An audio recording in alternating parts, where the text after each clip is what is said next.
इसीलिए इमाम सज्जाद फरमाते हैं कि कयामत के दिन अक्सर इंसान जानवर की शक्ल में उठेंगे और अक्सर इंसान 9 जानवरों की शक्ल में उठेंगे। मगरूर और मुतकब्बिर इंसान कयामत के दिन चींटी की शक्ल में उठेगा, पांव तले रौंदा जाएगा, कुचला जाएगा, एक के पांव के नीचे आएगा, उठेगा, दूसरे के पांव के नीचे आएगा। जो दूसरों को खातिर में नहीं लाता था, जो तकब्बुर करता था, खुद को आला व अफजल व बेहतर समझता था। इसी तरह से शराबखार कयामत के दिन सुअर की शक्ल में उठेगा, हराम खाने वाला।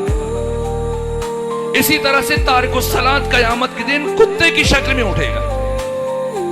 एक जवान ने अयतुल्लाह तकी बहजत से कहा कि मैंने इमाम ज़माना के साथ अहद किया था कि अगर कभी जिंदगी में मेरी निगाह नामारम पर उठ गई तो मैं अपने नफ्स को सजा देने के लिए एक ही ज़र्फ में कुत्ते के साथ खाना खाऊंगा। और आक़ाए बहजत में अपने नफ्स पर काबू ना रख सका। अब मुत्तकी आलिम है, मेरी मुश्किल आसान करें, मैं क्या करूं? हिम्मत नहीं पड़ रही, मेरी निगाह नामारम पर उठ गई लेकिन अब हिम्मत नहीं पड़ रही कि किस तरह एक ही ज़र्फ में कुत्ते के साथ खाना खाऊं। तो सुनेंगे आक़ाए बहजत ने क्या कहा?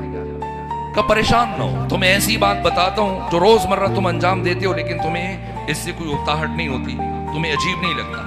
ये काम करो, तुम्हारी मन्नत और आहद पूरा हो जाएगा। क्या करूं? कहा कि आज जब आजान हो और आजान होने के बाद नमाज का वक्त दाखिल हो जाए और शुरू होने से नमाज का वक्त खत्म हो जाए और इस सारे दौरानिये में किसी ऐसे फर्द को तलाश करो कि उसने सारे अरसे में नमाज न पढ़ी हो, इसे बुलाओ और बुलाकर इसके साथ बैठकर खाना खा लो, तुम्हारी मन्नत पूरी हो जाएगी। तारिकुस सलात कयामत के दिन कुत्ते की शक्ल में उठेगा। इमाम सज्जाद फरमा रहे वालिदैन का नाफरमाबरदार कयामत के दिन गधे की शक्ल में उठेगा। और अली फरमाते हमारे शियो कम से कम इतना अमल लेके आ जाओ कि जब तुम कयामत के दिन माशूर हो तो इंसानी शक्ल में माशूर हो सको, फिर तुम्हारी शिफाअत जाने और हम मोहम्मद वाले